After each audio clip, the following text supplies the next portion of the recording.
जमान आज की तारीख में शब्द अगर किसी को बोल दिया जाए तो उसे गाली की तरह लगता है, और अगर इस जाति के लोगों को बोल दिया जाए तो निश्चित रूप से जानिए कि आप एक कानून का उल्लंघन कर रहे हैं और आपके ऊपर कानूनी कार्रवाई हो सकती है। लेकिन क्या आपने कभी सोचा है कि आखिर चमार जाति का इतिहास क्या है? क्या आप जानते हैं कि इसका इतिहास बड़ा ही गौरवशाली रहा है?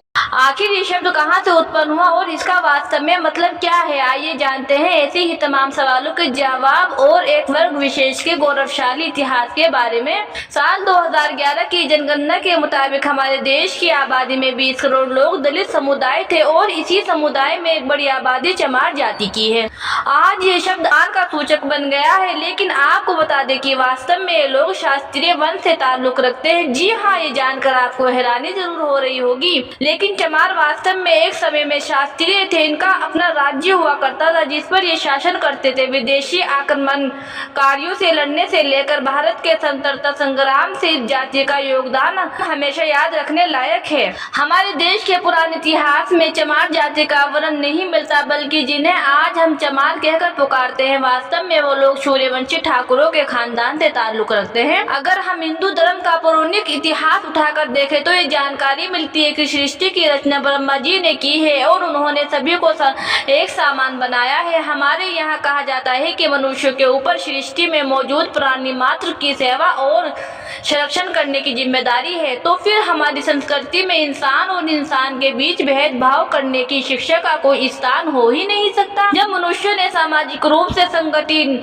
होकर रहना शुरू किया तब डेफिनेटली एक आदमी अपने लिए खुद ही अनाज उगाने, घर बनाने, कपड़ा बनाने जैसी अपने जीवन की तमाम जरूरतें नहीं पूरी कर सकता था। इसलिए समाज में अलग अलग लोगों को अलग अलग काम दिया गया और इस क्रम के अनुरूप उनकी पहचान बनती चली गई। समाज में व्यवस्था बनाए रखने वाली इस व्यवस्था को ही वर्ण व्यवस्था कहा जाने लगा और ये वर्ण व्यवस्था काम पर आधारित हुआ करती थी। आज जैसे इंजीनियर का काम करने वालों को इंजीनियर कहा जाता है, लोगों का इलाज करने वालों को डॉक्टर कहा जाता है, पढ़ाने वालों को शिक्षक कहा जाता है और देश की रक्षा करने वालों को सैनिक कहा जाता है। इसी तरीके से उस समय में भी शिक्षा देने वालों को ब्राह्मण, रक्षा करने वाले और राज का चलाने वालों को शास्त्रीय, व्यापार करने वालों को वैश्य और इन सब के कार्यों को सेवा कार्य के तौर पर करने वालों को शुद्ध कहा जाता था। लेकिन बदलते वक्त के साथ ये वर्ण व्यवस्था कर्म की बजाय जन्म पर आधारित होने लगी, जिसकी वजह से समस्याएं पैदा हो गई। लोगों के मन में एक दूसरे के प्रति भेद उत्पन्न होता चला गया। इसके समय में वही भेद और मतभेद के रूप में सामने आता है। रामायण और महाभारत के काल में भी समझ में लोग अलग अलग वर्गों के अनुसार रहते थे और एक दूसरे के साथ बड़े ही प्रेम और सहयोग से रहते थे। जो झगड़ा भी होते थे वास्तव में देव, दानव, गंधर्व, किन्नर के बीच हुआ करते थे।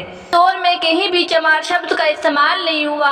अब सवाल उठता है कि आखिर भारत के इतिहास में शब्द कहां से और कैसे आया? तो आपको बता दें कि चमार शब्द का इस्तेमाल पहली बार 16वीं शताब्दी में सिकंदर लोदी के द्वारा किया गया था। जिस समय भारत में तुर्की और अफगानिस्तान के विदेशी अंकरात आक्रमण कर रहे थे, उस समय कोलकाता में एक चरमकार वंश हुआ करता था। उस छात्र पर डायनेस्टी का रूल चल रहा था। ये इवाक सूर्यवंशी ठाकुर हुआ करते थे। आपको बता दें कि सम्राट अशोक, चंद्रगुप्त और गौतम बुद्ध भी इसी वंश के वंशज थे।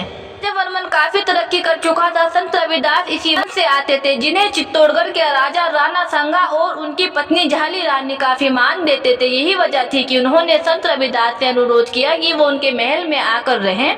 राजगुरु की हैसियत से महल में रहे संत रविदास ने उनका यह अनुरोध स्वीकार कर लिया और वो राणा संगा के महल में रहने लगे।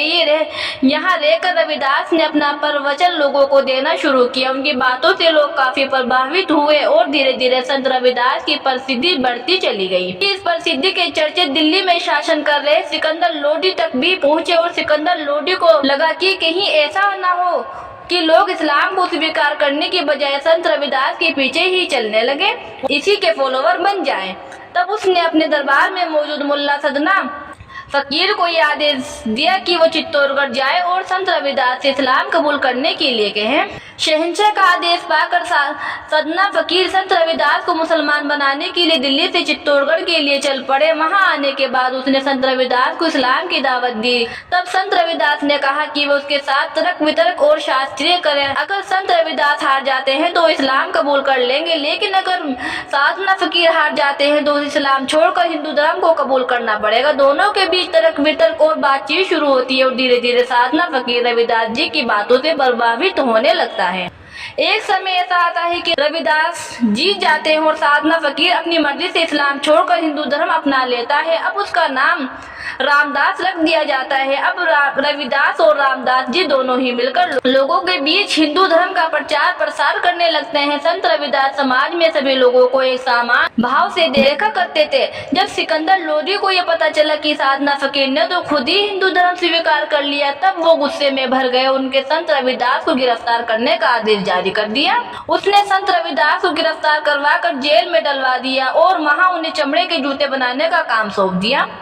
इस बात की खबर जब उस समय के शास्त्रीय वंश के राजाओं और खास तौर से चरमकार वंश के राजा को लगी तो वे गुस्से से भर गई और उन सभी ने एक साथ मिलकर दिल्ली पर घेरा डाल दिया।